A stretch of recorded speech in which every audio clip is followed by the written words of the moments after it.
Davide, thank you for the role of main sponsor at the International Risk Management Conference played by Intesa Sanpaolo. The first question will be, why a big group such as Intesa Sanpaolo decide to finance the conference, sustain the conference with the sponsorship?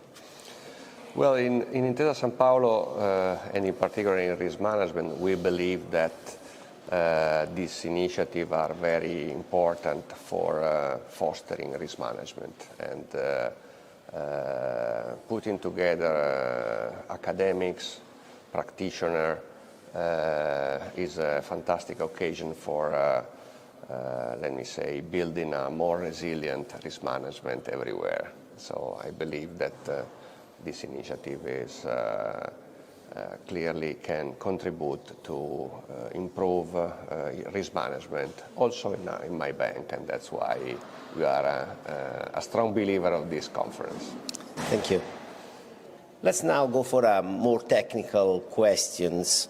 SVB default has been caused by many concurring effects.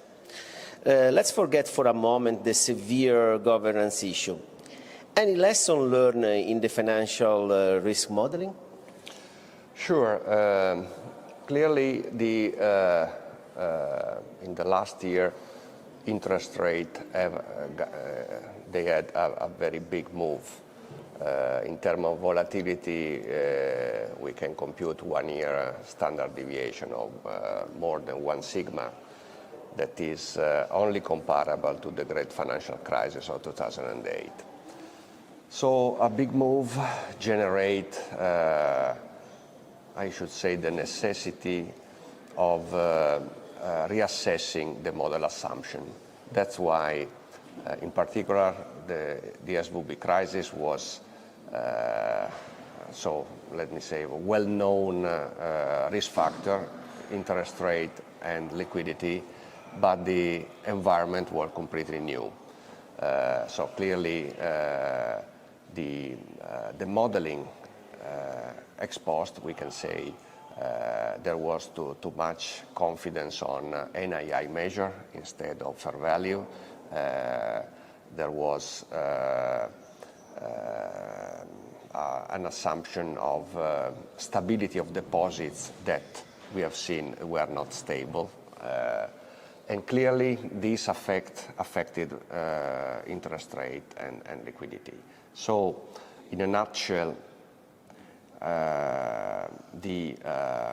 when there is a big move in the markets, the reassessment of the modeling need to be carefully done. Otherwise, you could have a problem of under-hedging or over-hedging.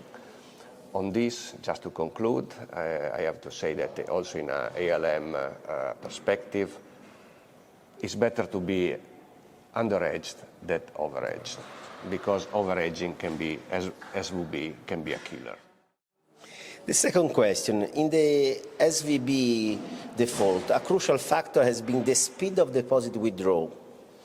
Are evident any lesson on non-financial risk and in particular on reputational risk management? Yes, it's very interesting because SVB before the crisis was perceived as a bank, as a boutique, let me say, an investment bank more nearer to client. No? So it's, they had also a good communication in terms of social, but in the crisis they completely missed the communication, the right communication, and also missed what is important in a digital world, the messages in social, and so wrong communication plus not presence on social, they had disappeared deposits in 1 day. So this is, in terms of reputational risk management, very important. For instance, in our bank, we monitor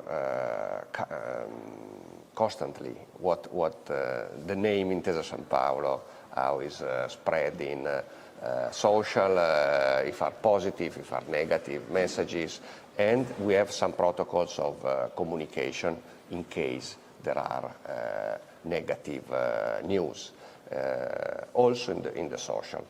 I think this must be taken account in a digital world is absolutely fundamental. Crucial. Thank you, Davide, and thank you to Intesa San Paolo, and looking forward to have you also next year in Milan. Absolutely, yes. Thank you.